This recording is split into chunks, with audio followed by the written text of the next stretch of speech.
History of the American Folk Music Revival Part 11. Major figures from the 1960s. The Brothers Four. Their first album, The Brothers Four, released toward the end of the year, made the top 20. Other highlights of their early career included singing their fourth single, The Green Leaves of Summer, from the John Wayne movie The Alamo, at the 1961 Academy Awards. Their third album, BMOC, Best Music on Off Campus, was a top 10 LP.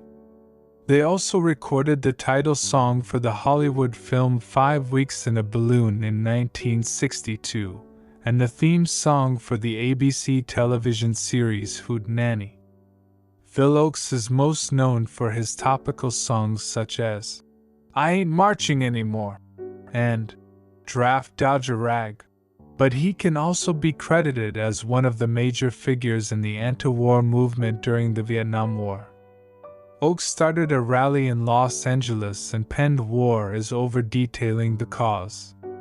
He also wrote a gentler and more poetic tunes such as When I'm Gone and Changes.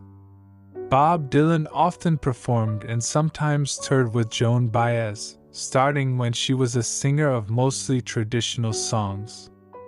As Baez adopted some of Dylan's songs into her repertoire and introduced Dylan to her avid audiences, it helped the young songwriter to gain initial recognition.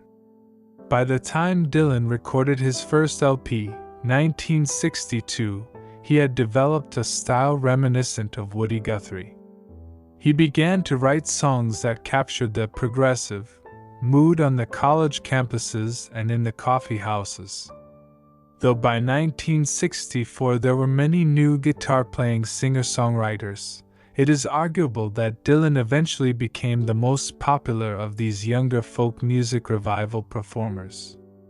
Peter, Paul, and Mary debuted in the early 1960s and were an American trio who ultimately became one of the biggest musical acts of the 1960s. The trio was composed of Peter Yarrow, Paul Stuckey, and Mary Travers. They were one of the main folk music torchbearers of social commentary music in that decade. During the 1960s, they won 5 Grammy Awards. As the decade passed, their music incorporated more elements of pop and rock. Judy Collins, sometimes known as Judy Blue Eyes, debuted in the early 1960s. At first, she sang traditional folk songs or songs written by others, in particular the protest poets of the time, such as Tom Paxton, Phil Ochs, and Bob Dylan.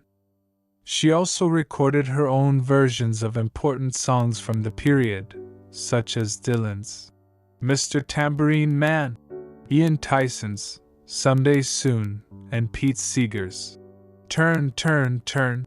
Collins eventually started writing her own songs, several of which became hits both for herself and for other artists. The Smothers Brothers, composed of Tom and Dick Smothers, used comedy to promote folk music on their CBS TV variety series, 1967 to 1969, along with social protest against the Vietnam War and others. They had many notable music guests such as blacklisted folk singer Pete Seeger.